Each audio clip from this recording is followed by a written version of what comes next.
అందరికీ నమస్కారం. అంతర్ముఖయానంలోకి స్వాగతం. పరిష్కారం. మన చుట్టూ ప్రతి క్షణం అనేక సంఘటనలు చోటు చేసుకుంటూ ఉంటాయి. అనేక పరిస్థితులు ఉన్నాయి. అవి మనలో సుఖానుభూతికి అలాగే దుఃఖానికి కారణమవుతాయి. దుఃఖానికి కారణమైతే ఏం చేయాలి? 3 రకాలుగా పరిష్కరించవచ్చు. 1. పరిస్థితిని మార్చడానికి ప్రయత్నం చేయడం ద్వారా. 2. పరిస్థితిని మనకు అనుకూలంగా అర్థం చేసుకొనడం ద్వారా. 3. పరిస్థితి పట్ల మన ప్రతిస్పందన సకారాత్మకంగా అంటే పాజిటివ్గా ఉండేలాగా చేసుకోవడం ద్వారా.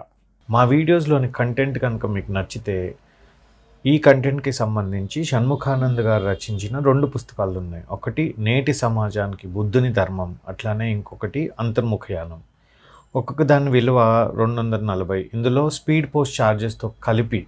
సో పుస్తకాలు కావాలనుకున్న వాళ్ళు 9848368290 ఈ నెంబర్కి జీపే కానీ ఫోన్పే కానీ 240 చేసి మీ అడ్రస్ కనుక నాకు పంపిస్తే వాట్సాప్లో, ఇదే నెంబర్లో గల వాట్సాప్లో పంపిస్తే నేను మీకు వెంటనే స్పీడ్ పోస్ట్ చేసి దానికి సంబంధించిన రిఫరెన్స్ నెంబర్ ఇవ్వగలను.